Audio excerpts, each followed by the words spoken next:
Puncak Karimata BKSDA Kalimantan Barat. Salam konservasi. Hurra! Hurra!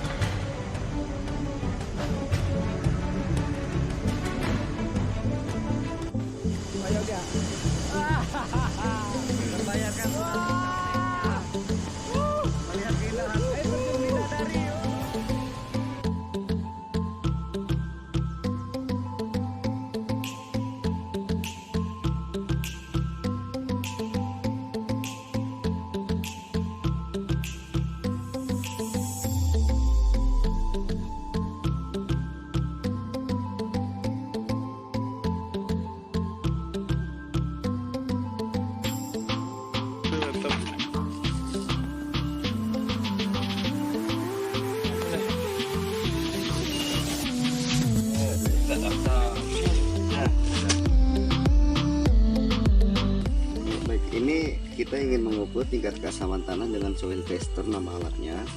Nah, caranya sangat sederhana sekali. Jadi sebelum kita tancapkan alat ini menunjukkan indikator angka 7, artinya tingkat keasamannya masih netral. Nah, kita ingin tahu apakah di atas 7 atau di bawah 7. Nah, kalau di atas 7, maka tingkat keasaman tanahnya ini cukup rendah karena ke arah basah. Nah, kita lihat. Ternyata perlahan-lahan berkurang dari angka 7 tingkat keasamannya, berarti lebih asam ini. Artinya tingkat keasaman tanah, semakin asam tanah itu akan mempengaruhi kesuburan dari pohon-pohon yang ada di sekitar kita. Nah, kalau kita lihat situasinya masuk akal, tidak ada sekali pohon besar satupun yang ada di sini. Yang uniknya di lokasi sekitar kita ngecamp ini, kita menemukan banyak sekali tanaman obat berjenis pasak bumi. Kalau misalkan mau kita lihat tanamannya, ada, nanti kita bisa tunjukkan di mana ada pasak bumi di sekitar camp kita. Nah, ini dia pasak buminya, Eurykoma longifolia, famili dari Simarubaceae. Nah, ini satu-satunya yang mampu mencabut. Ini pasak bumi. Ini Pasak bumi ini dipercaya berkhasiat untuk menambah stamina. Kalau di hutan biasanya untuk nambah stamina, malamnya bisa ngerebus rebusan dari akar pasak bumi. Tapi ini nyambutnya susah banget. Jadi pasak bumi itu porsi batang dan porsi akarnya itu kurang lebih sama. Misalnya 1 meter tinggi batang, jadi akarnya juga kurang lebih 1 meter ke dalam.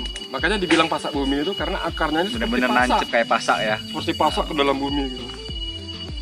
Jadi seperti itu. Oke, saatnya kita gugur gunung atau bongkar tenda untuk melanjutkan perjalanan kita dari istirahat semalam.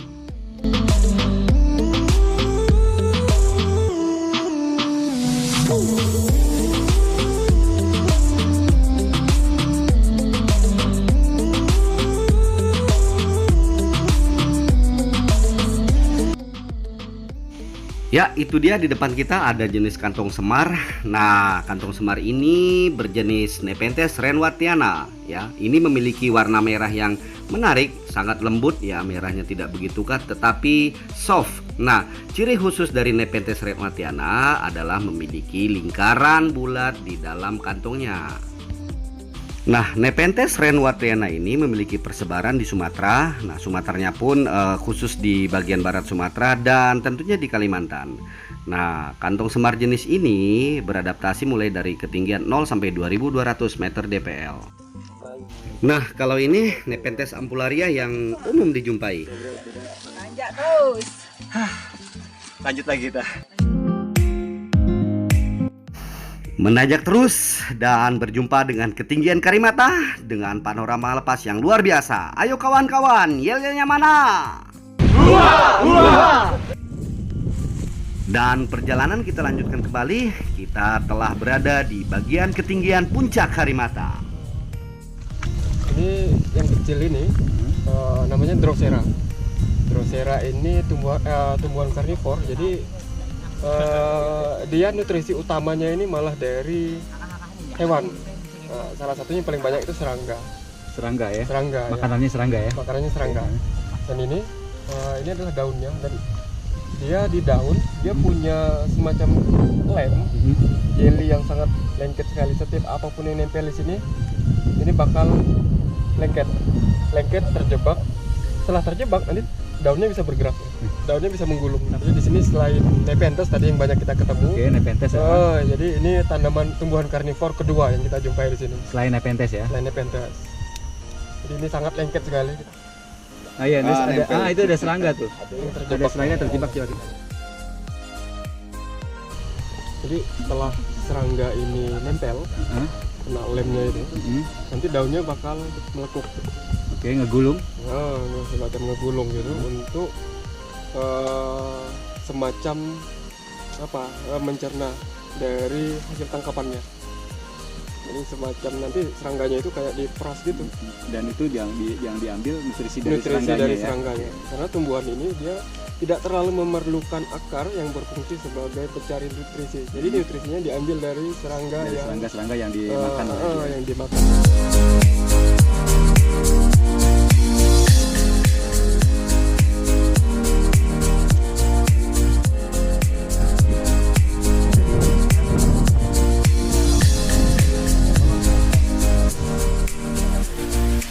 Wah, kita telah menemukan lokasi camping ground. Dirikan tenda.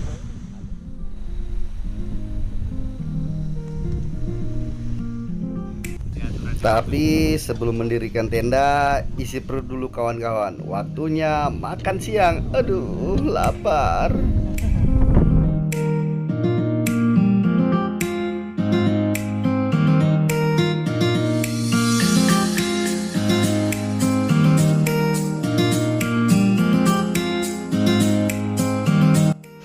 Tenda telah berdiri, saatnya kita menikmati suasana sekitar camping ground kita, kawan-kawan.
Ayo Mas Tio.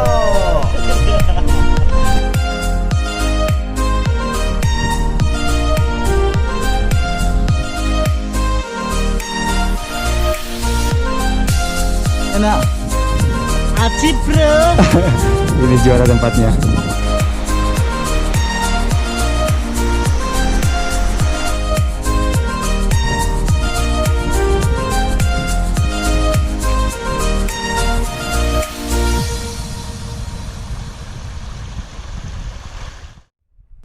Oke, setelah berkeliling melihat suasana sekitar camp, nah kita malam ini akan meminum menu Myrmecodia atau sarang semut. Berikut penjelasan botanis kita. Yang ini Myrmecodia. Ini ada di mana tadi dapatnya? Ini dapat di belakang camp. Oke, di belakang camp kita ini ya. Ini yang membentuk ini tumbuhannya ini. Tumbuhannya sendiri. Terus Tapi- semut memanfaatkan untuk sarang. Semut memanfaatkan sebagai sarang dan sebagai timbal baliknya terhadap tumbuhan. Tumbuhan ini nggak perlu capek-capek cari makanan. Oke, siap. Jadi kan makanannya sudah disuplai oleh semut. semut, yang Wow. ada di dalam. Jadi simbiosis mutualisme ya. Ya, di dalam ini kalau kita belah ini kayak labirin gitu. Jadi Oke. lubang-lubang sarang, semutnya banyak. Dan ini yang banyak dimanfaatkan masyarakat di seluruh Indonesia sebagai ramuan, ramuan tradisional. Ramuan tradisional untuk berbagai macam penyakit. Jadi malam ini kita cobain Direbus diseduh ya. direbus ya. Direbus. Jadi malam ini kita cobain minum teh dari Sarang semut. sarang semut.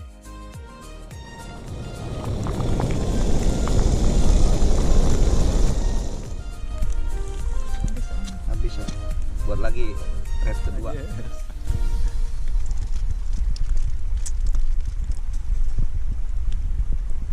Mana Kalros?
Oke kawan-kawan, bertemu dengan Pagi kembali. Nah kali ini Bang Randi ya, botanis kita sedang merapikan spesimen dan kemudian nanti akan mengidentifikasi lebih lanjut untuk mengetahui karakteristik dari ekosistem dan habitat serta spesies yang menghuni bagian puncak Karimata.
Oke Bang Randi, nah mantap. Nah setelah mengumpulkan data spesimen, mungkin bisa menjelaskan apa fenomena yang terjadi di bagian puncak Karimata ini.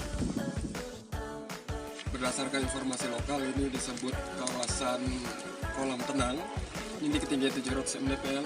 Dan kita sekarang mendokumentasikan spesies-spesies tumbuhan yang hidup di sekitar situ. Seperti yang saya pegang ini dari kelompok jambu-jambuan. Tapi ini sangat kerdil sekali, tingginya hanya 50 cm atau setengah meter.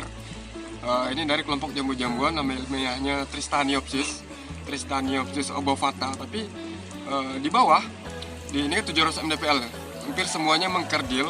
Ketika di bawah, ini pohonnya bisa besar. Di sini ditemukan hanya 50 cm tingginya, sudah berbunga, sudah berbuah. Pas di bawah, ini tingginya bisa sampai 20-an meter. Nah ini ada fenomena alam. Namanya efek Massener-Hebung. Efek Massener-Hebung itu efek dari penekanan iklim laut, karena ini pulau kecil di tengah lautan. Jadi ada efek Massener-Hebung yang menekan iklim. Seharusnya ini ketinggian 700 mdpl masih hutannya lebat gitu, masih hutan dataran rendah. Ketika kita lihat di sekitar sini, ini udah terbuka dan semua tumbuhan sudah mengkerdil. Tapi spesiesnya ini sama. Spesies yang sama dengan yang di bawah, yang di ketinggian 100-200 mdpl yang tubuhnya besar-besar.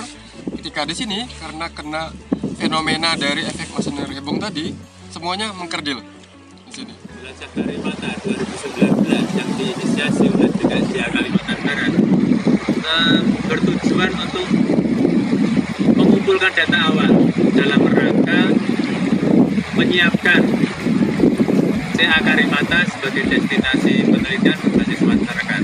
Jadi pertama yang kita libatkan tenaga ahli botani kemudian ahli koral, kemudian ahli sosial budaya. Yang kita lakukan dalam tim ini yang berjumlah lebih kurang 27 orang, ditambah lagi beberapa masyarakat lokal sebagai koordinator pemandu. Kita bagi menjadi 3 divisi. Satu divisi flora yang naik ke puncak Karimata, dan divisi laut dan divisi sosial budaya. Masing-masing divisi seperti koral yang laut dia dipecah lagi. Nah, dari data awal yang kita kumpulkan, kita akan promosikan fenomena-fenomena alam dan sosial budaya yang bisa diteliti lebih jauh di Kepulauan Karimata. Itulah yang akan kita promosikan kemana-mana. Kita undang para peneliti datang ke sini melakukan penelitian, dan penelitian itu akan dipandu oleh masyarakat atas binaan BKSDA Kalbar dan para mitra. Itu rancangannya seperti ini. Terima kasih kepada Bang Randi yang sudah menjelaskan dengan luar biasa, dan terutama Pak Satata Kabalai KSDA Kalbar yang langsung memimpin penjelajahan kita kali ini. Ya, sebelum pulang kita makan dulu.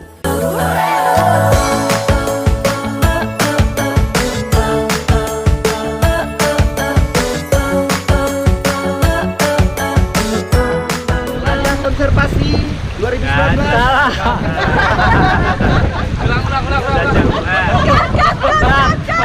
Ulang. Jelajah Karimata.